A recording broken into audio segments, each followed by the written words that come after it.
সৰ্বপ্ৰথমে আপোনালোকক ধন্যবাদ দিছোঁ। আমাৰ যি চাগমুঠি বেপ্টিষ্ট মণ্ডলীত আজি যি বৰদিন উদযাপন কৰিছোঁ তাতে আপোনালোকে উপস্থিত হোৱাৰ কাৰণে আপোনালোককো শুভেচ্ছা জ্ঞাপন কৰিছোঁ। লগতে সমূহ অসমবাসীক যি পবিত্ৰ বৰদিন এই বিষয় লৈ আমি সকলোকে শান্তিৰ এটা বাৰ্তা দিবলৈ বিচাৰিছোঁ যে আমি সকলোৱে মিলিজুলি থাকিব লাগে আৰু আমি নিজৰ নিজৰ ভগৱানক প্ৰাৰ্থনা কৰিব লাগে যাতে অসমত শান্তি থাকক। আৰু যি আমাৰ আজি বৰদিন, এই বৰদিন যীশুখ্ৰীষ্টৰ জন্মদিন হিচাপে আমি উদযাপন কৰোঁ আৰু ইয়াত আমি বিভিন্ন ধৰণৰ কাৰ্যসূচীবিলাক ৰাখোঁ, যেনেকুৱা সৰু সৰু বাচ্চাবিলাকৰ কাৰণে ডান্স কম্পিটিশ্যন হওক, ছং কম্পিটিশ্যন হওক আৰু ঈশ্বৰৰ বাইক দুই এটা আমি শুনো। এইখিনি আমাৰ কাৰ্যসূচীবিলাক থাকে। যদি আমি বাইক ক'বলৈ যাওঁ, আমাৰ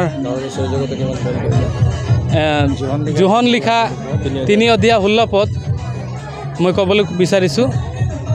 ইয়াত এনেধৰণে লিখা আছে, কাৰণ ঈশ্বৰে জগতক ইমান প্ৰেম কৰিলে যে তেওঁ নিজৰ একমাত্ৰ পুত্ৰক দান কৰিলে, যাতে যিকোনোৱে তেওঁক বিশ্বাস কৰে তেওঁ নষ্ট নহয় কিন্তু অনন্ত জীৱন পায়। আৰু এই বাইকৰ যোগেদি আমি এইটোৱে বুজিছোঁ যে আমি যদি শান্তি পাব বিচাৰিছোঁ বা ত্ৰাণ বিচাৰিছোঁ, পাপৰ পৰা মুক্তি বিচাৰিছোঁ, তেতিয়া যীশুখ্ৰীষ্টৰ ওচৰত তেওঁ যি মাৰ্গ দেখাই গৈছে সেই মাৰ্গত আমি যাব লাগিব, তেতিয়াহে আমি শান্তি পাম আৰু পৰম স্থানত জাগা পাম। জয়জতে আমাৰ চাগমুঠি বেপ্টিষ্ট মণ্ডলীৰ হৈ পেলাই গোটেই অসমবাসীকে আমি আমাৰ আন্তৰিক শ্ৰদ্ধা জনাইছোঁ আৰু পবিত্ৰ বৰদিনৰ শুভেচ্ছা জ্ঞাপন কৰিছোঁ।